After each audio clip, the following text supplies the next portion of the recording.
Hi and welcome to the mix room. This is Dami. Today I'm going to show you how you can recall your hardware settings. So if you're currently mixing hybrid or doing a lot of mastering projects, you know how necessary it is for you to be able to go back to the previous project you worked on and you want the mix to sound exactly the same. In the past, there have been different ways where people would recall sessions. So one way is a lot of the manufacturers have a diagram of the gear, and you can maybe print that and then write the numbers. Hey, at 6K, I boosted 5 dB and all of that. I got that too, but that was never the route that really worked for me. I actually never tried it because it just felt like this is not going to be sustainable or efficient. So I skipped that part. The other part I also tried to do was taking photos. And in my opinion, that is even harder to do. And now I know engineers that do that. Take photos, capture it, save it somewhere. And when I try that, I'm like, wait, how am I going to know? And the main issue there is just the angle at which you take the photos. So which means now, for one particular gear, I might need to take 3 photos just to be sure. And I tried using this, but it wasn't accurate, because if I'm taking photo from here, I would not even know where the knob is. So that didn't work either. So what I basically do is I use OneNote. I use OneNote to basically write out, okay, at this frequency, I am boosting blah, blah, blah. At this point, I'm boosting this. On this compressor right here, I'm not using the compression. All of those things, which I'm going to show in the template. And I would say one thing that made this easy for me is a lot of the gears I have on my mix bus. That's where I really use most of the analog. When I use other ones in mixing, I commit them, meaning print them, so it's just baked in, and I don't have to go back to record. Hopefully I don't have to go back to record, but I always have a previous version. But on my mix bus, that's what I focused more on, is to make sure that a lot of the gears that I have, they're stepped. So what that means is I can count by clicks, how many clicks I make. So I won't usually go by, I boosted 2 dB here, boosted 5 dB. No, I go by clicks. I made 10 clicks.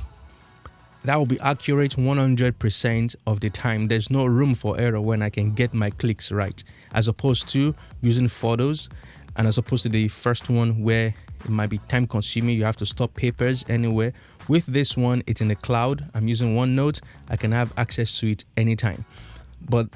And I'll tell you this usually, and I've practiced this will take me maybe 5 minutes at most maybe 6, just to dial this thing in. So 2 processes. Say I'm printing a song, and when I'm done printing the song and I feel like I'm happy with the mix, I would go to OneNote, and then on my gears, I'm going to turn them. Okay, I have this at, let's say, plus 6 clicks or whatever. I'll do 1, 2, 3, 4, 5, 6, just to count it, and then I'll record it.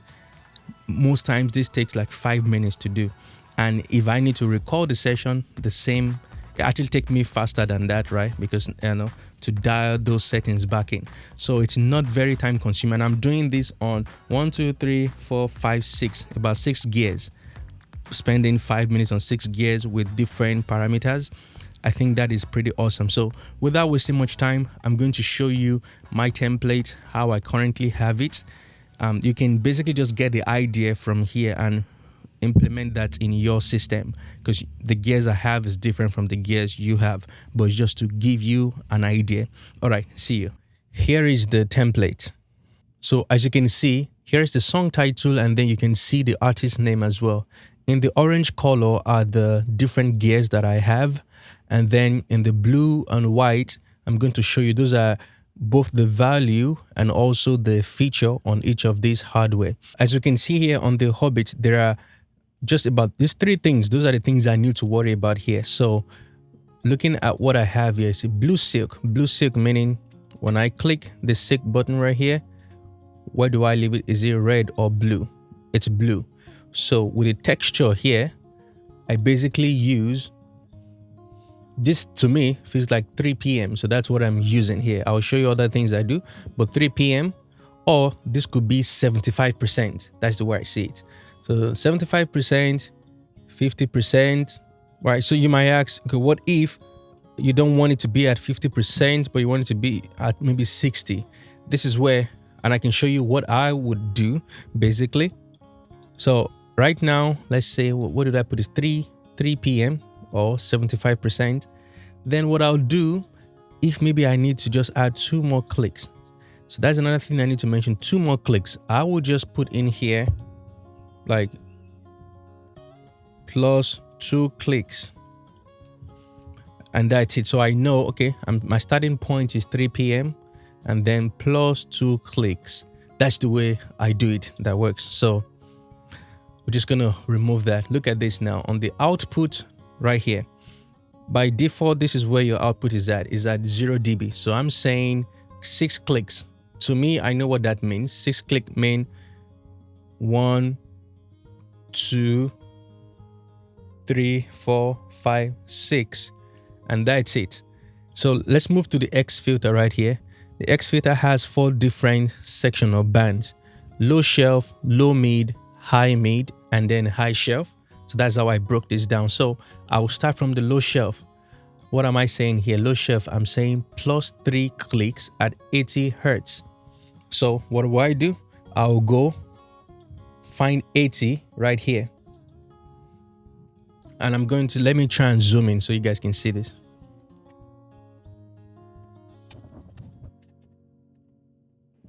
So as you can see, so on this one right here, 80 is a number, right? So I'll basically go to 80 and then plus 3, since it's at 0 now.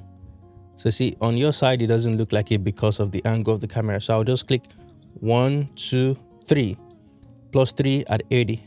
Now look closely here, right? Between 80 and 100, there's another button right there. So that could be basically 90.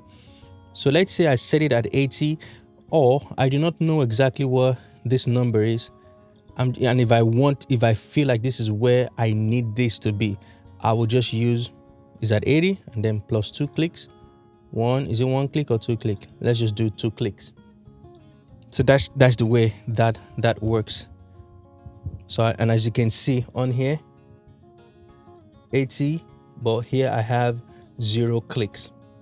So the next one, we have low mid, minus 3 clicks at 250 hertz. So let's go find that. So minus 3 clicks. So now you see 250, this is what I call 250, because you have 200 here and you have 300, right? So this is 200, this is my 250 here, and this is 300. So minus 3 clicks, this is from 0, 1, 2, 3, plus minus, right? So minus plus 3, and then I'm done. I move on to the next one, which is I have the narrow queue on, and this is the narrow queue right here. So I'll make sure that the narrow queue is on here. High mid, it says minus 5 clicks at 1K0. So let's go here. 1K0 is actually a value, so I'll just leave it right there. So let's just do minus 5K. So 1, 2, 3, 4, 5 clicks, and then I'm done with that particular band. It says narrow queue on, so I'm gonna flip this on as well. Now the last but not the least, it says plus 6 click at 10K. So I'll go find 10K, which 10K is an actual value on here, which makes it easier. And then plus 6 clicks, 1, 2, 3, 4, 5, 6. All right, so if we go to the VTC, what am I doing here? I'm basically saying attack 8.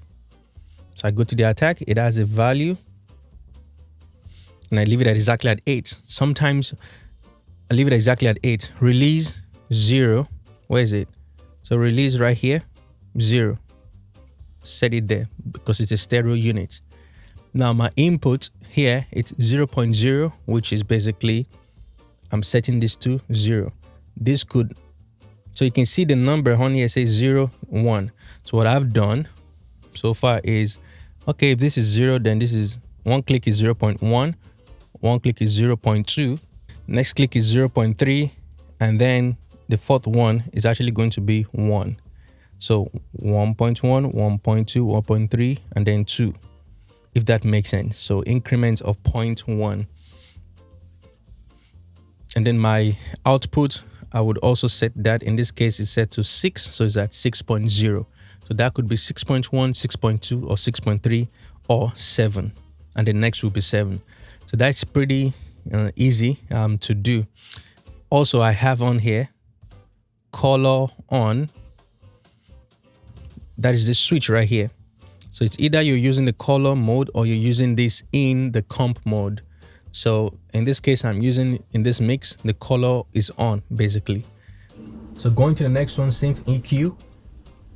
I use it mostly in mid-side mode. Same thing. So this is my mid and then this is the side. And this one is pretty easy. So I'll say this is my low end, low right here. And this is the frequency selection. And then this is the volume. So I'm saying 1 dB at 60 Hertz. So 60 Hertz, 1 dB. I actually think this is already set like that. 1 dB at 60. So I move on the mid side. What is the high side, which is on this side? 1 dB at 20K. So I go select the frequency. And then it's at 1 dB. I actually think this is a last mix that I did, so it's pretty accurate. And then I go, the high pass filter, which is right here, is set to 22. Low pass filter is set to 22. And then I move on to the side, do the same here. There's no boost, so once I see 0.0, I just move on. That means I'm not boosting anything on that particular frequency. To see how fast we're able to get that done, it's pretty easy. It's pretty, very straightforward. And then I go to my MBP, which is the Neve particle. Neve particle right there. I start with the gain, because this has a lot of parameters, as you can see. So I start with the gain. Well, okay, this is very important, right? So I'm using clicks here, clicks, because that doesn't have, I think it has numbers, but I don't know what those numbers is. You can only see 0, 10, and then plus 20. So I really can't tell what that is. So instead I use clicks because this is dented. So 8 clicks, 1, 2, 3, 4, 5, 6, 7, 8. Then, so how do I know this? It's good to mention. So when I've printed the mix, that's when I will come, and then, so the first thing I'll do is turn this down, counting it. So 1, 2, 3, 4, 5, 6, 7, 8. Okay, then I know it's 8 clicks. Then I'll count it back up again. 1, 2, 3, 4, 5, 6, 7, 8. Just in case I want to leave the setting the way it is on the analog gear. Then no silk. Silk is basically right here. Is it red or blue? So if it's blue, I'll just put blue. If it's red, I'll put red. But here, no silk. And then this is exactly what I was mentioning earlier on. So you see here, I'm using percentage. Like I said, I can just choose to use one thing, but here I use percentage. So in this case, let's just say this would be 0% silk. This would be 50%. But let's say I want it right here. Well, I don't know what that is. So I would do 50%. Let's actually do that, 50% plus 1, 2, 3, 4, or 4 clicks or something like that. Then I can just put 4 clicks here. It's easy. The photos cannot do this. Some people use photos, and I've tried it, but I'm like, but that will actually, I will take more. It will take more time for me to use photos. Try to figure it out. I tried, it just didn't work. So the same thing continues, right? The compressor, the threshold. To me, for the threshold, this is 0 right here. So I'll click +9. 1, 2, 3, 4, 5, 6, 7, 8, 9. And when you've done this over time, you actually know what +9 is. In this case, I know what +9 is for that threshold, because that's where it's at most times when I'm not using the compressor on that particular thing. So, and then you can just go on and on. The knobs are there. Feedback is feedback on or off. You can see right here, and you can just write it down. And then last but not the least is the MBC. So that is it right there. This is my recall template right here. You can take a screenshot of this, and I'm using, by the way, I'm using OneNote by Microsoft here, and I believe OneNote is free, so you can use that to save a lot of your stuff. If you can use OneNote, you can also use like Google Drive, which is Google Doc, I mean, which is free as well. You can have access to it, you know, in the cloud, anywhere, anytime. All right, so thank you guys.